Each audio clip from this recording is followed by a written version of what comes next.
The great council chamber stretched across 3 kilometers of gleaming metal and crystal, its dome reaching toward the stars that shone through transparent aluminum walls.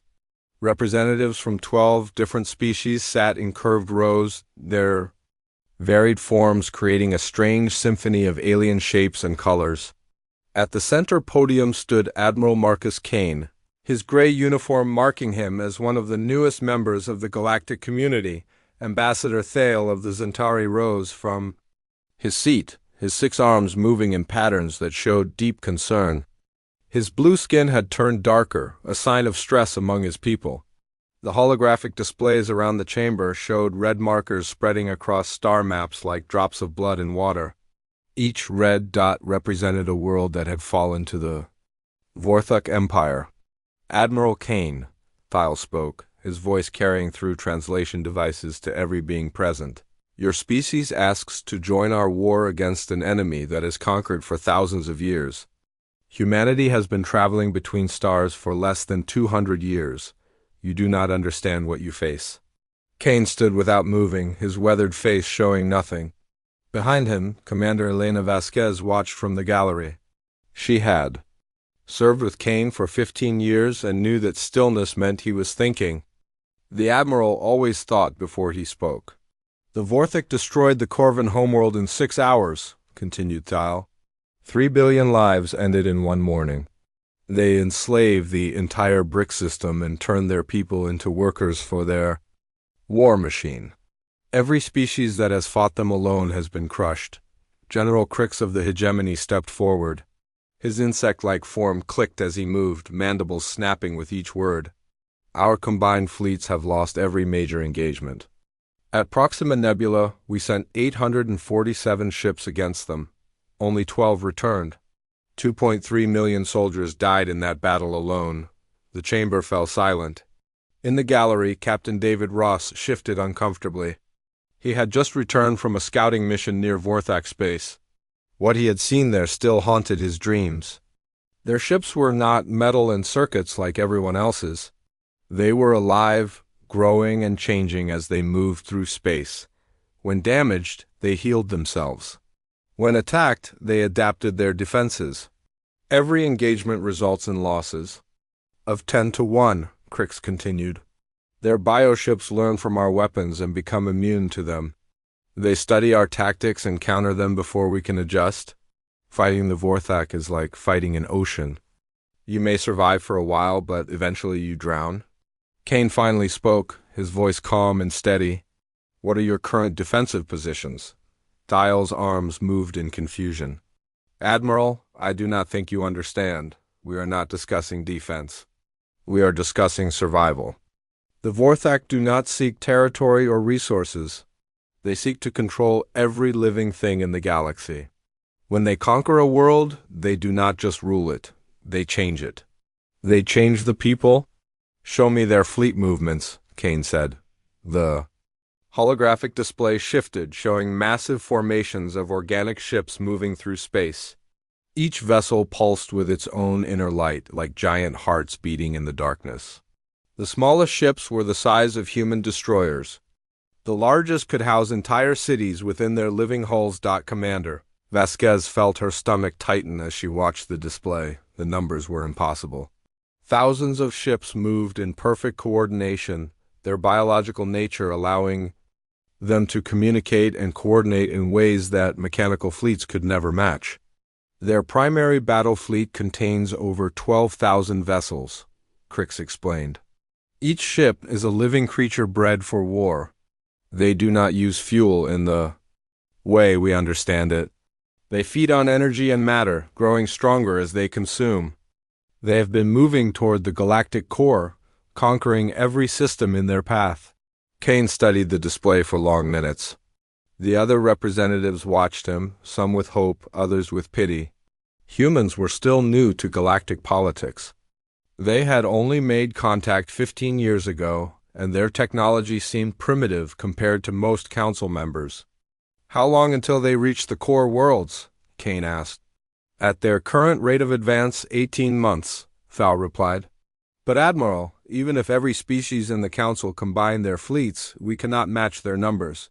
And numbers are not even their greatest advantage, their ships think. They learn, they evolve during battle. Kane nodded slowly. I see. And you believe humanity cannot help in this fight. It is not a matter of belief, Thiel said gently. It is mathematics. Your entire fleet contains perhaps 3,000 ships. The Vorthak have faced fleets 10 times that size and destroyed them. What if our ships are different? Kane asked. General. Crix's mandibles clicked in what might have been laughter. Admiral, every species believes their technology is special. The Corvin thought their shield generators were impenetrable. The Bricks believed their AI systems were unbeatable. The Vorthak adapted to them all. Kane was quiet for another long moment. Around the chamber, representatives whispered among themselves. Some spoke of evacuation plans. Others discussed surrender terms. The humans had asked for permission to join the fight, but the Council was preparing to lose the war. Admiral, Thiel said finally, humanity's offer is brave, but we cannot ask. You too sacrifice your people for a lost cause. Return to your worlds. Enjoy the time you have left. When the Vorthak come, perhaps they will be merciful to those who did not fight. Kane looked around the chamber one more time. His eyes met Vasquez's in the gallery, then found Ross and the other human officers present. Finally, he looked back at Thiel. Ambassador, with respect, humanity did not ask for permission to fight. We asked for coordination with your forces. Whether you grant that or not, our fleet is already moving. The chamber erupted in shocked voices. Thiel's arms moved frantically. Admiral, you cannot mean to face them alone. It would be suicide. Kane smiled for the first time since entering the chamber. Ambassador, you assume we plan to fight them the way you have been fighting them. You see the Vorthak as an unstoppable force because they adapt to everything you throw at them. But adaptation requires prediction, and humans have never been very predictable. General Crix stepped forward. Admiral, their bioships have faced every type of weapon and tactic known to galactic warfare. They have survived because they can counter anything? Everything known to galactic warfare, Kane agreed.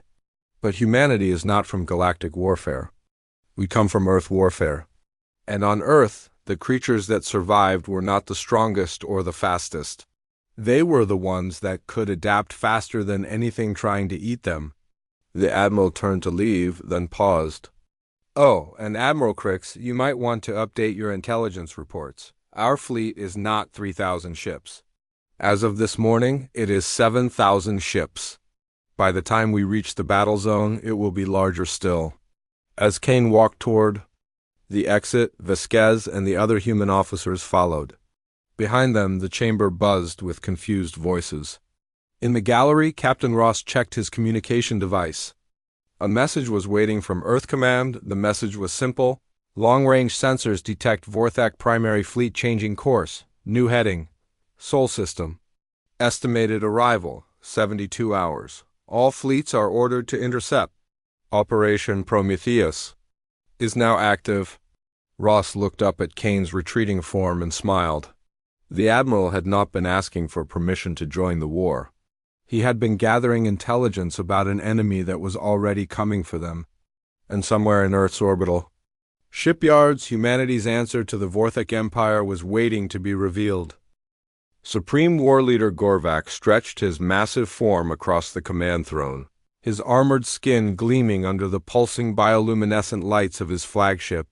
The ship itself was alive, its organic walls breathing slowly around him, neural pathways carrying information through living circuits that had grown rather than been built. Around him, his officers moved through the humid air of the bridge, their own bio-armor integrated with the ship's nervous system. The Vorthak had ruled through conquest for over 3,000 years. Their empire stretched across 47 star systems, each one claimed not through diplomacy but through absolute domination. They did not negotiate with prey species. They consumed them. Sub-Commander Nekthos approached the throne, his smaller form still towering over most species in the galaxy. His report was delivered through direct neural link, information flowing from his mind to Gorvak's through bioengineered connections. The data stream contained surveillance footage from recent human encounters. Gorvek absorbed the information with growing interest. The humans were unlike any species the Vorthak had encountered. When their colonies were attacked, the civilians did not flee in panic. They evacuated in organized groups while their military forces fought with a desperation that bordered on madness. Even when outnumbered 50-1, human soldiers continued fighting until their weapons failed and their bodies gave out. The psychological profiles were even more puzzling. Captured humans refused to submit even under torture. They showed no fear response to Vorthak bioweapons that had broken the will of entire species. When interrogated, they spoke not of surrender but of rescue missions that would come for them. Their minds seemed immune to the terror that was the Vorthak's most effective weapon. "Show me the mining colony engagement," Gorvik commanded through the neural link. The ship's organic displays shifted, showing footage from the attack on Kepler Station. Captain Lisa Morgan had commanded the defense with only 300 Marines against 5,000 Vorthak ground troops. The battle should have ended in minutes. Instead, it lasted 14 hours. Gorvik watched as human soldiers used tactics that made no sense according to galactic military doctrine. They turned mining equipment into weapons, used the station's own atmosphere against the attackers, and coordinated with artificial intelligence systems in ways that suggested perfect integration between organic and mechanical minds. When the Vorthak bio-warriors adapted to human plasma weapons, the humans switched to kinetic rounds. When the bio-warriors adapted to kinetic rounds, the humans began using improvised explosives made from mining charges. Each time the Vorthak forces evolved a counter, the humans found something new to throw at them. "Their adaptation rate is unprecedented," Nekthos reported. "Our bio-warriors are engineered to counter any threat within combat timeframes. But these humans adapt faster than our forces can evolve responses." Intelligence Officer Vex joined the neural conference, adding his own disturbing findings. "War leader, we have analyzed captured human technology. Their computer systems contain simulation programs that have run millions of theoretical battles against Vorthak forces. They have been preparing for war with us before we ever encountered them." Gorvak's attention sharpened. "Explain." "Their databases contain detailed analysis of our bioship capabilities, our ground force tactics, and our psychological warfare methods. They have studied our previous conquests and identified patterns in our behavior. But more concerning, their simulations show successful human victory scenarios." The war leader's massive form shifted on the throne. In 3,000 years of conquest, no species had ever prepared for war against the Vorthak before contact. Most species did not even believe the Vorthak existed until they were already under attack.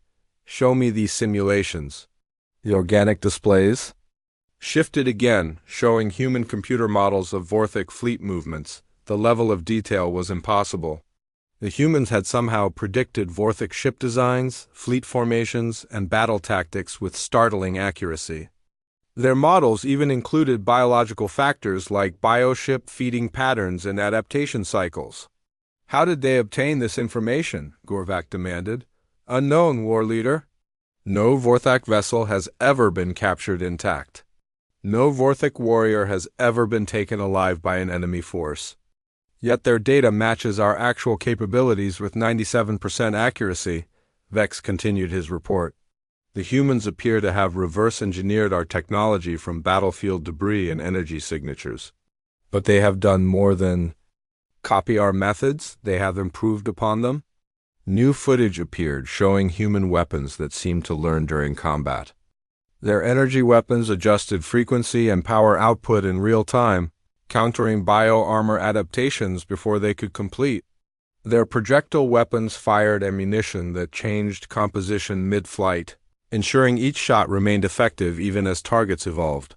Their soldiers carry equipment that evolves as rapidly as our bio-warriors, Nekthos added. But their evolution is not biological, it is technological. Their machines think and adapt like living creatures, but without the limitations of organic neural pathways. Gorvik studied the data in silence. The Vorthic Empire had conquered species with superior numbers, advanced technology, and powerful psychic abilities. They had faced enemies with energy weapons that could destroy planets and defensive systems that seemed impenetrable. All had fallen because they followed predictable patterns. All had tried to fight the Vorthic using established military doctrine. The humans were different. They seemed to have no established doctrine. Their tactics changed not just between battles, but during battles. Their technology improved between encounters as if learning from each engagement. Most disturbing of all, they showed no fear of the Vorthic despite having witnessed their power. War Leader, Vex reported, there is more. Long-range surveillance shows human fleet movements that do not match any known tactical formations. Their ships move in patterns that appear random but create strategic advantages. Our battle prediction algorithms cannot process their fleet behavior. How many ships do they deploy against us? Initial reports suggested 3,000 vessels. Updated intelligence indicates 7,000 ships, but their construction facilities continue producing new vessels at an unprecedented rate. However, War Leader, ship numbers may not be the primary concern. Gorvak's neural interface demanded more information. Their ships emit energy signatures that do not match any technology in our databases. The power outputs are inconsistent with their apparent size and construction. Either they have developed new physics principles, or they have found ways to exceed normal efficiency limits by several orders of magnitude. The War Leader processed this information. The Vorthic bioships were grown rather than built, their living systems providing advantages that mechanical technology could not match. Their ships healed damage, adapted to weapons, and coordinated through biological, neural networks that connected entire fleets into single thinking organisms. But the humans had created something different. Their ships maintained the adaptability of living systems while preserving the precision and power of advanced technology. They had somehow bridged the gap between organic and mechanical capabilities. Prepare the primary battle fleet, Gorvak commanded. We will end this threat before it can spread to other species. If the humans have developed new tactical approaches, we must prevent them from sharing that knowledge with other prey species. War Leader, Nekthos ventured. Perhaps we should study them further before committing our main force. Their capabilities remain largely unknown. Gorvak's response came with the full weight of 3 millennia of successful conquest. Sub-Commander, we have faced every type of enemy this galaxy can produce. We have adapted to every weapon, every tactic, every form of resistance. These humans may be unusual, but they are still organic creatures bound by the same limitations as every other species we have conquered. The massive bioship began transmitting neural commands to the rest of the Vorthic armada. Across 12,000 vessels, organic brains received the same message. Proceed to the Sol system and eliminate the human threat completely. As the fleet prepared for departure, Intelligence Officer Vex studied his final reports in private. The humans had demonstrated capabilities that should not exist according to known science. Their victory simulations included scenarios where outnumbered human forces achieved total victory against superior Vorthic numbers. Vex did not share his growing suspicion that those simulations might not be theoretical exercises. They might be battle plans. Admiral Kane stood on the bridge of the UES Defiance, watching the tactical display with the same calm expression he had worn in the council chambers. The massive holographic projection showed 2 distinct formations approaching each other through the void between Jupiter and Mars. The Vorthic armada appeared as a red cloud of 12,000 individual signals, each one representing a bioship capable of destroying cities. The human fleet showed as blue markers, fewer in number but arranged in patterns that seemed to shift and flow like living things. Dr. Rebecca Torres approached from the science station, her tablet displaying data streams that would have been impossible to understand just months ago. The chief scientist had spent the last year working on Project Prometheus, humanity's response to a galaxy that had already given up hope. Her weathered face showed exhaustion, but her eyes burned with the excitement of someone who had helped create something unprecedented. Admiral, all systems are showing green across the fleet. Project Prometheus is fully operational and integrated into every ship's core systems. We're ready to field test technologies that didn't exist 6 months ago. Kane nodded, still watching the approaching enemy formation. Doctor, remind me again why you believe this will work. Torres smiled, the first genuine expression of joy she had shown in weeks. Because we didn't try to build better weapons, sir. We built better thinking. Every AI system in our fleet has been programmed not with tactics and strategies, but with human creativity and intuition. We've taught our machines to be unpredictable. The bridge crew worked quietly around them, their movements showing the calm efficiency of people who had trained for this moment without knowing if it would ever come. The human fleet had been built in secret, using technologies reverse-engineered from dozens of alien species but improved through human ingenuity. Every system had been designed around a single principle: the enemy could adapt to anything they could predict. So the solution was to become unpredictable. Colonel James Wright joined them on the bridge, his Special Forces uniform marking him as commander of the fleet's boarding operations. Behind him came reports from ship captains throughout the Armada, each vessel carrying teams equipped with weapons and tools that existed nowhere else in the galaxy. Admiral, boarding teams are ready across all vessels. Every ship carries full assault squadrons equipped with adaptive technology. Our weapon systems can modify themselves during combat, our armor learns from incoming damage, and our soldiers have been trained to think in ways that no alien species has ever encountered. Kane studied the formation displays one more time. The human fleet numbered 7,000 ships, less than the initial intelligence reports had suggested, but still significantly smaller than the Vorthok Armada. The enemy formation moved with the coordination of a single massive organism, each bioship linked to its neighbors through organic neural networks that allowed instantaneous communication and tactical adjustment. Colonel, what do our psychological profiles tell us about Vorthok thinking patterns? Wright consulted his tactical pad. They're apex predators, sir. 3,000 years of unchallenged conquest has created a species that expects victory through superior force and adaptation. They've never faced an enemy that could out-adapt them, because they've never faced an enemy that didn't follow predictable evolutionary patterns. Captain Ross appeared on the main view screen, broadcasting from his destroyer squadron positioned on the fleet's outer edge. His ships were the first that would engage the enemy, and his face showed the calm determination of someone who understood the stakes. Admiral, forward scouts report Vorthok bioships are beginning their intimidation. Display: bioluminescent pulses and subsonic frequencies designed to induce panic in prey species. Our crews are unaffected, but it's quite a light show. Kane allowed himself a small smile. Captain, please transmit our response. Throughout the human fleet, ships went silent. No lights, no transmissions, no energy signatures beyond what was necessary for basic operations. Where the Vorthok announced their presence with biological displays meant to terrify, the humans became ghosts in space.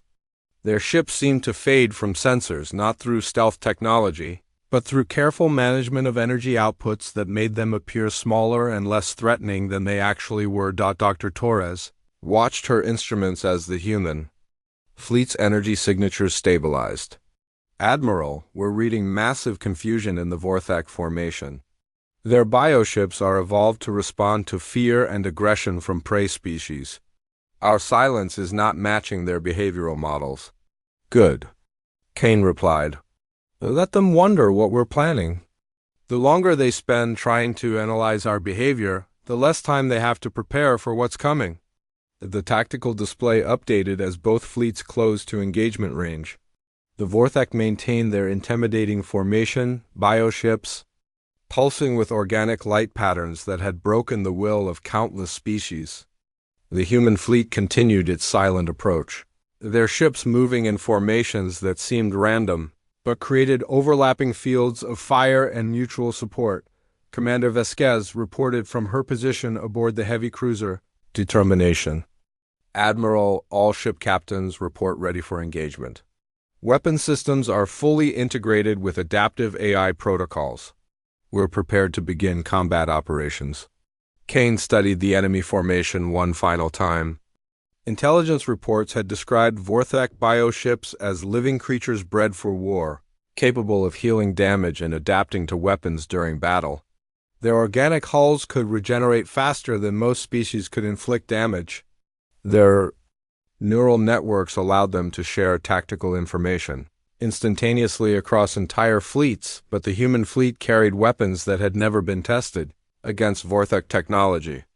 Their systems were designed around principles that no other species in the galaxy had attempted.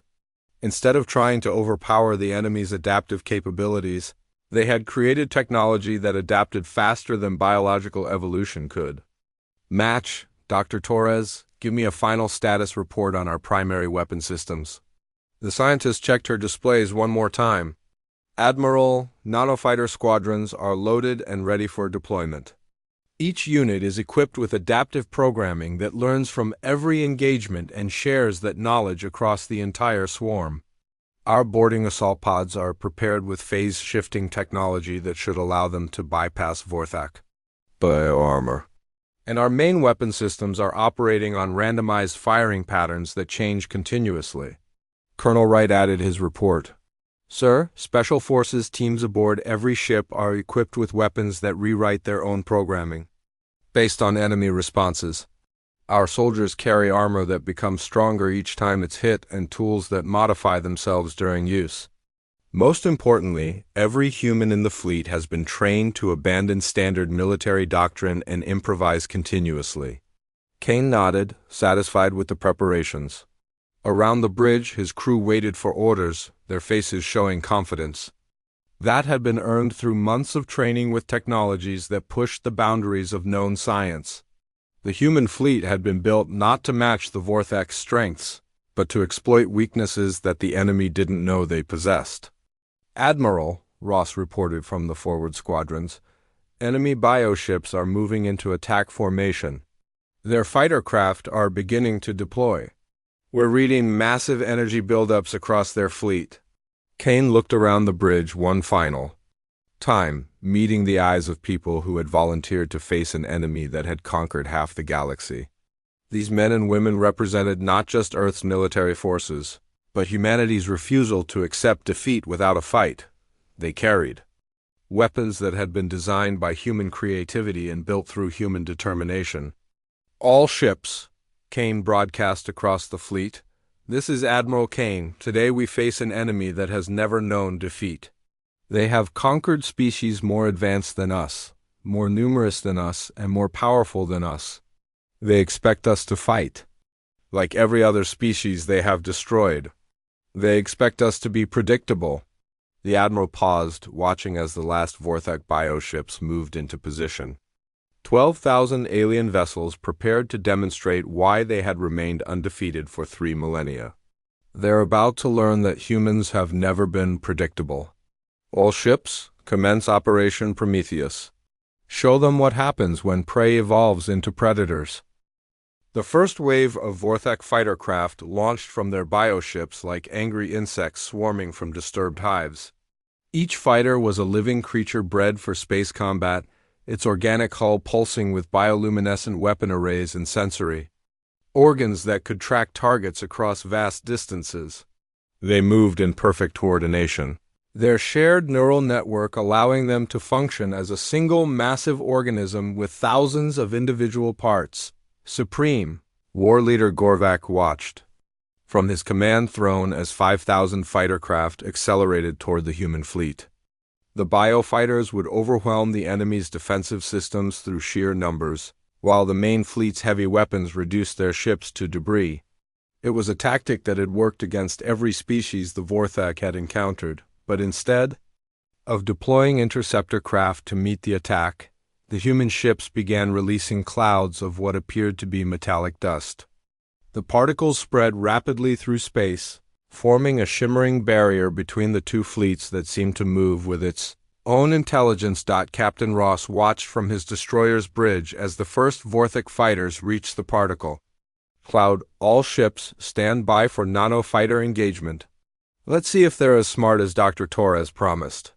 The metallic particles suddenly came alive, each one no larger than a grain of sand but equipped with micro-engines and adaptive programming. Millions of nanofighters swarmed toward the Vorthek biocraft, moving in patterns that defied conventional physics. They flowed like liquid mercury, surrounding individual fighters and analyzing their biological systems in real time. Gorvak's neural interface screamed with alarm signals as his fighter squadrons encountered something impossible. The human nanofighters were learning from each engagement, adapting their attack patterns faster than bioevolution could counter them. Within seconds, they had analyzed Vorthek bioarmor composition and began targeting specific weaknesses. The first biofighters died in brilliant flashes as nanoswarms penetrated their organic hulls and disrupted their nervous systems. But the Vorthek fighters were designed to adapt, their bioarmor shifting to counter the new threat. For a moment, it seemed like their evolutionary advantages would prevail. Then the nanofighters shared their analysis across the entire swarm through quantum-encrypted communication networks. Every particle learned from every engagement simultaneously, creating a collective intelligence that evolved millions of times faster than biological systems could match. The adaptive advantage that had made the Vorthek invincible became useless. Against an enemy that adapted at the speed of thought, Commander Vasquez monitored the engagement from her cruiser, watching as wave after wave of Vorthek fighters were systematically dismantled by human nanotechnology. Admiral Kane, nanofighter swarms are reporting 98% effectiveness. Enemy fighter strength is down to 12% and falling. On the Vorthek flagship, Sub-Commander Nekthos struggled to process the impossible data flowing through his neural link. War Leader, our fighter squadrons are being destroyed by weapons that learn faster than our bioforms can evolve. These humans have created technology that thinks like a living organism but adapts like a machine. Gorvak's massive form shifted. With growing alarm, deploy ground assault units. Board their ships and destroy them from within. Thousands of Vorthek biopods launched from the main fleet, each one carrying elite warriors bred for boarding actions. Their living assault craft could penetrate any known defensive screen and deliver, soldiers capable of tearing through starship hulls with their bare claws. But as the biopods approached the human vessels, they encountered something that should not have been possible. The assault craft passed through the enemy ship's defensive screens without resistance, phasing through energy barriers as if they weren't there. For a moment, Vorthek commanders celebrated the apparent success. Then the biopods struck the human ship hulls and bounced off like insects hitting transparent aluminum. The organic assault craft could phase through energy, but the human ship's hulls existed in multiple dimensional phases simultaneously. The Vorthek boarding craft couldn't find a single reality where the hulls were solid enough to penetrate. Colonel Wright launched his own boarding operations while the enemy assault pods struggled with human dimensional technology. All boarding teams launch assault craft, target enemy bioship neural centers and disable their command networks. Human boarding pods raced toward the Vorthek fleet, their hulls shifting through dimensional phases that allowed them to pass through bioship defensive systems without triggering organic immune responses. The Vorthek vessel's living armor tried to adapt, but it couldn't evolve defenses against attackers that existed in multiple realities at once. Dr. Torres monitored the battle from the Defiance's science station, watching as Project Prometheus revealed its true capabilities. Admiral, our boarding teams have successfully penetrated 17 enemy capital ships. Their weapons are adapting to Vorthek bioarmor faster than the organic systems can counter-evolve. Inside the Vorthek bioships, human soldiers move through organic corridors with weapons that rewrote their own programming with each shot. When bioarmor adapted to plasma energy, the weapons switched to particle beams. When bioarmor adapted to particle beams, the weapons created gravity distortions. Each time the organic defenses evolved, The human weapons evolved faster. Sergeant Mike Stone led his assault team through the neural corridors of a Vorthic command ship, his adaptive armor learning from every attack.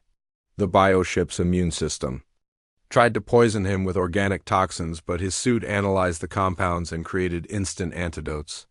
When bio warriors attacked with claws designed to penetrate any known armor, the suit's molecular structure shifted to disperse impact across multiple dimensional layers. "This is easy," Stone reported to his team as they reached the ship's brain center.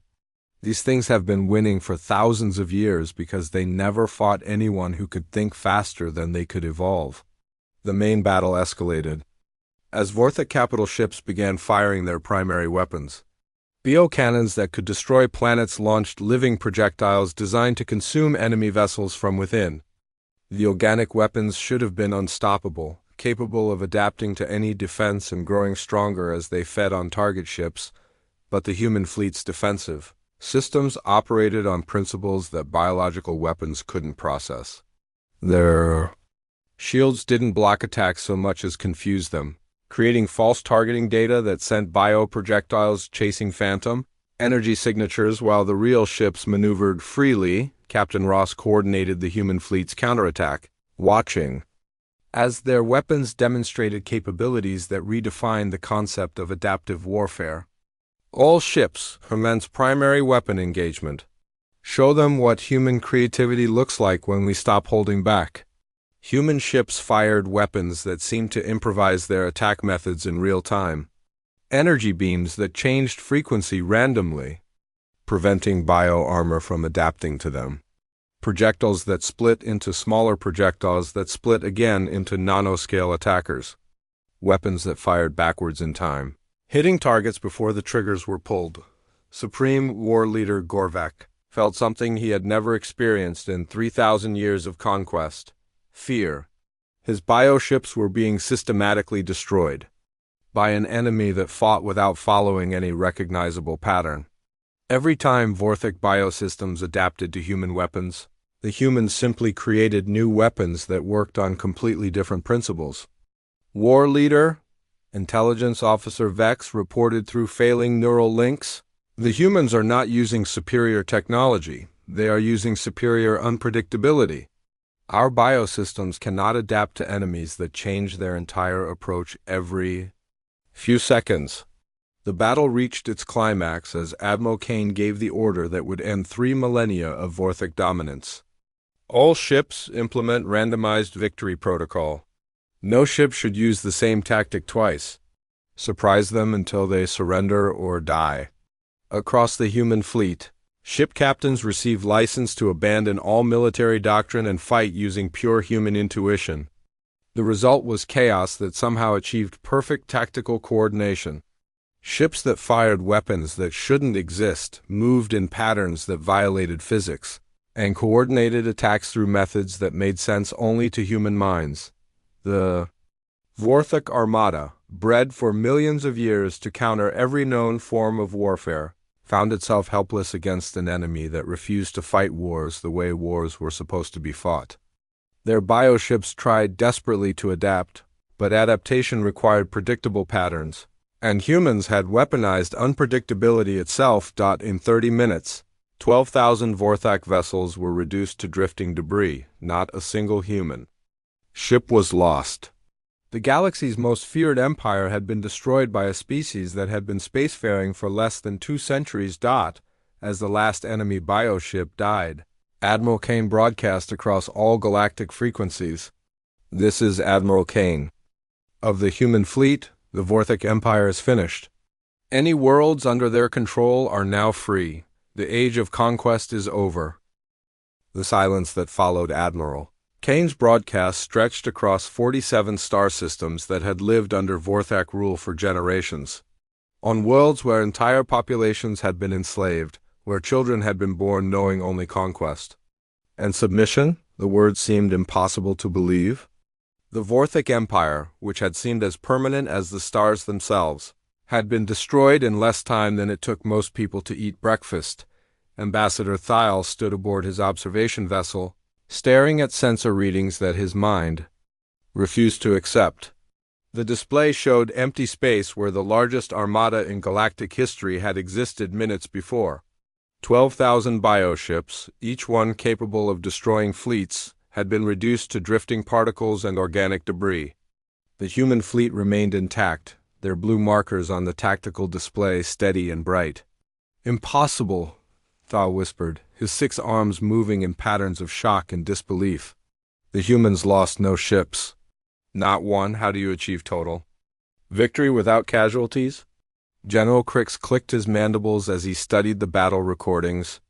"They did not fight the war we expected. They did not try to match Vorthak's strength with superior strength. They used weapons and tactics that have no precedent in galactic military history." Dr. Torres stood on the bridge of the Defiance, watching as human rescue ships moved toward liberated worlds. Her tablet displayed final reports from Project Prometheus, showing efficiency ratings that exceeded theoretical maximums. The human fleet had not just won a battle, they had redefined what victory meant. "Admiral," she reported to Kane, "preliminary analysis suggests we achieved perfect tactical execution. Every system performed beyond design specifications. Our adaptive technologies didn't just counter Vorthak capabilities, they evolved so rapidly that the enemy couldn't establish any effective response patterns." Kane nodded, still studying the aftermath on his displays. "Doctor, what made the difference? Why did our approach work when every other species failed?" Torres smiled, the expression of someone who had helped prove a theory that seemed impossible. "Because every other species tried to become better at doing things the way they had always been done. They built stronger weapons, faster ships, more sophisticated tactics. They tried to out-evolve the Vorthak." She gestured toward the tactical displays showing human fleet movements. "We didn't try to evolve faster, we abandoned evolution entirely. Every ship, every weapon, every soldier was programmed to never repeat the same action twice. We weaponized creativity itself." Captain Morgan, now commanding liberation operations on former Vorthak worlds, reported through fleet communications. "Admiral, we've made contact with civilian populations on 12 worlds. The psychological impact of our victory is remarkable. Species that had accepted permanent subjugation are already organizing planetary governments. On the planet Korath, which had been under Vorthak control for 800 years, former slaves emerged from underground cities where they had hidden from their conquerors. They spoke in hushed voices about human soldiers who had fought like legends, using weapons that seemed to read the future and technology that adapted faster than thought itself. Elder bricks of the mining settlements approached Captain Morgan's landing party with wonder in his ancient eyes. "We watched the battle through our scanners. Your ships moved like they were dancing, not fighting. Your weapons sang different songs each time they fired. How did you learn to fight like music instead?" "HFY." Morgan smiled, understanding the poetry in the old alien's words. "Because war is supposed to be predictable, and humans have never been good at doing what we're supposed to do." Colonel Wright coordinated refugee assistance on 17 different worlds, his teams working with former Vorthak slaves who had never imagined freedom was possible. The psychological rehabilitation would take years, but the physical liberation had taken hours. "Admiral," Wright reported, "the efficiency of our victory is creating unexpected challenges. Entire planetary populations are looking to us for leadership. But they're also terrified that we'll become the next galactic empire. They've never seen conquerors who came to liberate rather than enslave." The observation that humanity's victory was too complete created discussions throughout the galactic council chambers. Representatives who had expected to witness humanity's extinction instead found themselves trying to understand a species that had redefined the concept of warfare itself. Ambassador Thyle approached Admiral Kane during the post-battle diplomatic meetings. "Admiral, our species have studied war for thousands of years. We understand tactics, strategy, logistics, and adaptation. But what you accomplished defies every principle of military science. How do you plan for unpredictability?" Kane considered the question while watching reports from liberated worlds stream across the command displays. Ambassador, you're asking the wrong question. You want to know how we plan to be unpredictable. But planning predictability is impossible. Instead, we plan to never plan the same thing twice. Dr. Torres joined the conversation, her scientific perspective adding clarity to the Admiral's philosophical answer. Every other species in the galaxy develops military doctrine and then refines it through experience. They create better versions of existing approaches. We created systems that delete their own programming after every use and rebuild themselves. From scratch. The implications of human victory spread beyond military applications. Captain Ross, now heading diplomatic missions to former enemy territories, discovered that Vorthek biotechnology could be adapted for peaceful purposes. Their living ships could become mobile cities, their organic computers could manage planetary ecosystems, and their biological manufacturing could end resource scarcity. Admiral, Ross reported from the former Vorthek capital world, we're finding technologies here that could revolutionize galactic civilization. But the former slaves are afraid to use them. They associate all Vorthek technology with oppression and conquest. Kane understood their fear. Captain, give them time. Freedom is harder to adjust to than slavery when you've never experienced it before. Focus on medical aid and food distribution. Let them see that technology can heal instead of hurt. The establishment of the Human Protectorate occurred not through conquest but through desperate requests from liberated worlds. Species that had spent generations under Vorthek rule begged humanity to provide protection against any future threats. They had seen what human weapons could accomplish against impossible odds, but Kane surprised the galaxy again by refusing to establish a human empire. Instead, he proposed the creation of the Galactic Defense Consortium, where every species would contribute according to their abilities and humanity, would provide military leadership only when requested. We didn't fight this war to become galactic rulers, Kane explained to the Reformed Council. We fought it to prove that no species has the right to rule others through force. The Vorthek failed because they believed superior power granted them authority over other life forms. We won't repeat their mistake. Commander Vasquez, now promoted to Admiral and commanding the consortium's rapid response fleets, worked with alien engineers to reverse engineer human adaptive technologies. The goal was not to make other species fight like humans, but to help them develop their own unpredictable approaches to defense. The key insight, Vasquez explained to mixed species military academies, is that predictability is vulnerability.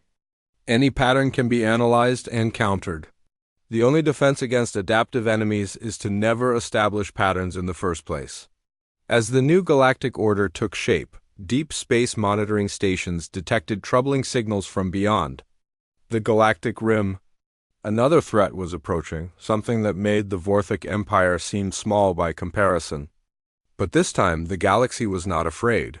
Admiral Kane stood on the bridge of humanity's newest flagship, watching as mixed-species fleets trained using human adaptive doctrines. Ships filled with alien crews moved in patterns that would have been impossible to predict, their weapon systems programmed to reinvent themselves continuously. Admiral, Dr. Torres reported from her expanded research stations, long-range sensors are detecting energy signatures that suggest a civilization significantly more advanced than the Vorthek. Initial projections indicate they may arrive within 6 months. Kane smiled, the expression of someone who had learned that the impossible was simply another word for untested. Doctor, do we have any data on their capabilities? Preliminary analysis suggests they use technology based on manipulating space-time itself. They can move faster than light without using known propulsion methods, and their weapons appear to operate by altering local physics. Around the bridge, human and alien officers worked together at stations that adapted their interfaces to each user's psychological patterns. The crew represented 17 different species, all trained in the human philosophy of creative warfare. Excellent, Kane replied. An enemy that fights by changing physics.